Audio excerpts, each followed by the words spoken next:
60 years ago, this place was going to be built based on our community's desires. In Menominee Falls, the persons that were living here at that time really were feeling that there was a need to have a healthcare system started that was hospital-based here in the Falls. This hospital is a community hospital. It was funded by the community, and the legacy is rich in individuals that have contributed to this hospital over the years. So it's a natural decision to create a clinic that can help individuals that may not be able to afford the highest level of care. Based on the emergency department itself, we were able to then begin to identify needs within the community, and it was perhaps the uninsured and underinsured folks that were coming through there that made us understand that we were not necessarily meeting all those needs within our community, that perhaps we needed to take a look at what else should be done. A community needs assessment was done and then kind of looked at to see what was needed. And healthcare seemed to be, or access to healthcare for people in poverty and no insurance, was one of the things that they found was a need. So, you know, Mrs. Parker, Pam Parker, decided that, you know, we needed a free clinic. The Pamela Parker Community Outreach Clinic opened in 2000, and the primary goal was to be able to serve the uninsured and underinsured populations of Frederick Menominee Falls Hospital primary service area.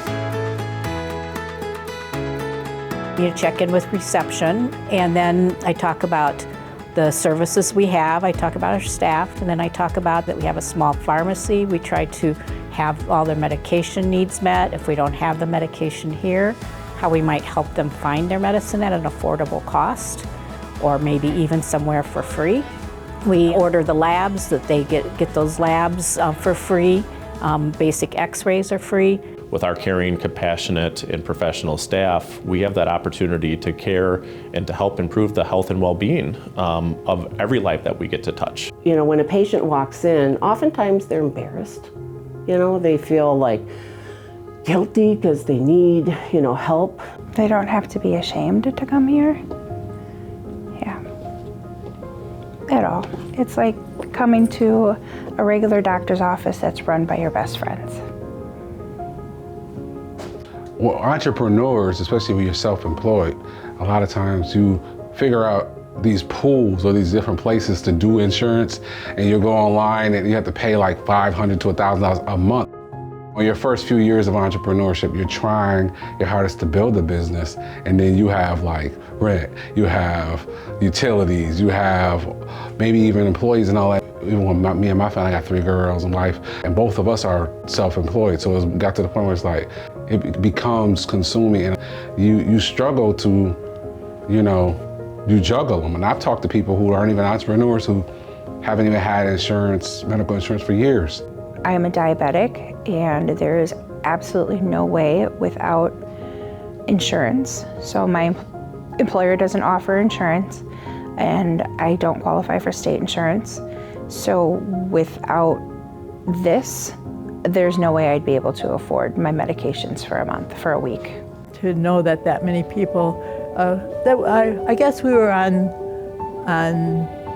the right track as we were making the decision to move forward with this. We hadn't done any formal studies and that sort of thing. It was really a gut feeling that said this was a need.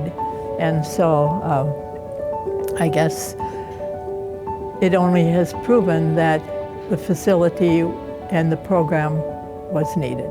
And this is Pam Parker's legacy. She set the tone. And she, just like so many of us, invested in us and nurtured us and ensured that we obsessively nurtured, right, that culture of caring for others. What better way to honor the leadership, the advocacy, and passion for serving our communities was to name the clinic the Pamela Parker Community Outreach Health Clinic. Well, I mean, it's very humbling, right? She's a pretty extraordinary woman to have had the foresight to start this type of clinic. I had a very supportive family. You have to understand that as well, because without a husband and 5 sons who would provide that support to me was very important. I have never gotten care under private insurance as good as I get here. The patients give as much to me as I might give to them. And that's why I love being here. That's why I love nursing, is seeing that positive impact I have on people, or we have on people. They want to be here. They're not here for a paycheck. They want to be here. They want to help. As we grow as an organization, and as technology grows, and as research finds new ways of doing things and of treating people, I believe that our depth and breadth of the services that we provide will grow. Here was a woman, late 40s, early 50s, and when I examined her, she had gangrene, and I was shocked. And to be honest, I really didn't think that she was going to do well. Several years later, I'm seeing a new patient for high blood pressure, and she's like, "Oh, I'm with my friend. She knows you." And I go out and I meet this friend.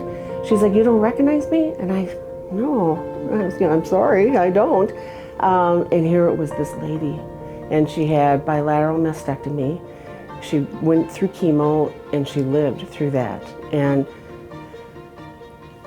it just really gets me, because I really didn't think that she'd make it. You need compassionate people to be there for those that need lifting up. Hope is a way through, and when you connect to that hope, and when you connect to a belief in a mission, there really isn't anything that you can't do. People are too important, and the role that we play is too important.